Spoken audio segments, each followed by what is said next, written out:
ยังบ่ทันถึงหน้าแล้งซ้ำเพียงแต่ผ่านฤดูหนาวไปก็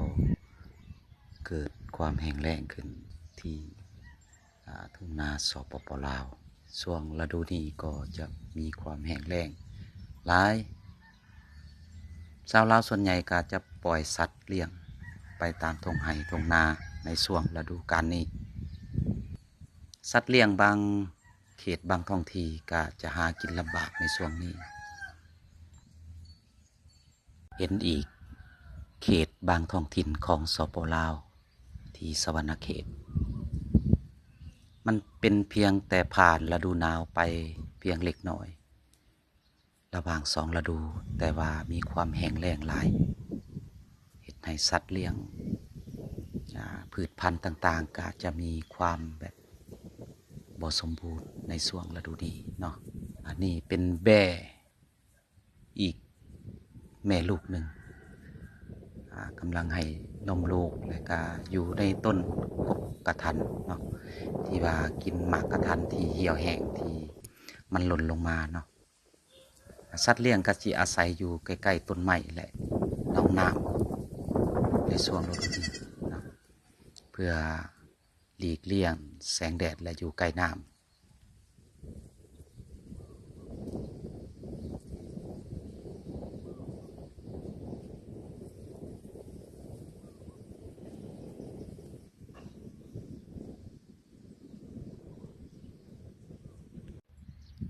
อยู่ห่างไกลชุมชนพอสมควรนะก็จะเห็นความแห้งแล้งส่วนหลายสัตว์เลี้ยงมันก็จะอาศัยอยู่ตามต้นไม้มีอีกหนึ่งต้นไม้หนึ่งนั่นก็คือโฮมกกบกที่สัตว์เลี้ยงจะอยู่ใกล้โฮมไม้เลยกาน้องน้ำเพื่อได้ดื่มน้ำได้อยู่ใกล้โฮมไม้ในช่วงหน้าแล้งที่สปปลาว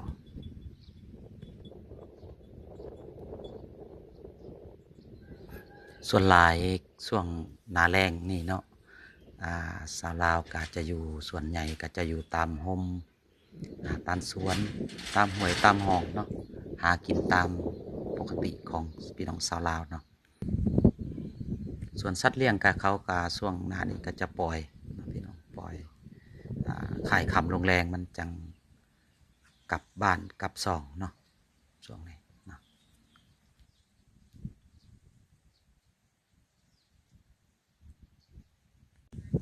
พอถึงหน้าแล้งก็จะเฮ็ดให้น้ำบางเขตบางท้องที่ก็จะเหือดแห้งบ่คือช่วงหน้าฝนเฮ็ดให้งัวควายหรือว่าสัตว์เลี้ยงของพี่น้องชาวลาวส่วนใหญ่ก็จะมาเต้าโฮมอยู่ตามห้วยหองน้องบึงเนาะหรือว่าเขตใดที่มีน้ำเนาะประมาณนั้นเนาะอากาศแห้งแล้งเป็นผลกระทบต่อสัตว์เลี้ยงหลายอย่างพี่น้องเนาะบางเถื่อปีฝนตกหลายก็จะมีน้ำท่วมบางเถื่อปีฝนตกน้อยมันก็จะเฮ็ดให้น้ำขาดเคินแต่หัวปี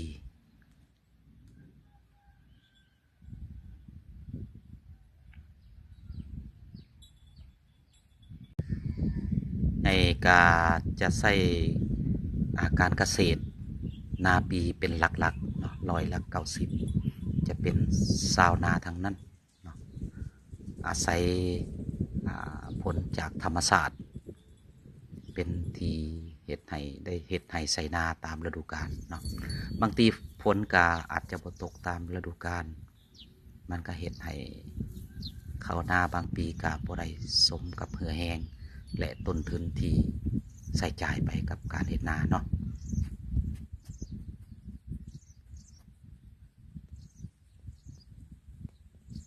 นี่อีกหนึ่งบรรยากาศที่บ่าวสวรรค์มาให้เห็นเนาะสภาพอากาศและดินผ้าอากาศช่วงรอยต่อระหว่างฤดูหนาวหาฤดูแล้งเดือน4ออกมาแล้วฝนจะบ่ตก พี่น้องเนาะในช่วงนี้เนาะจะเฮ็ดให้สัตว์เลี้ยงบ่ค่อยมีน้ำกินต้องหาแหล่งน้ำจากธรรมชาติที่ใกล้เคียงโดยเฉพาะแม่นห้วยหองหนองบึงเนาะที่สามารถอยู่ได้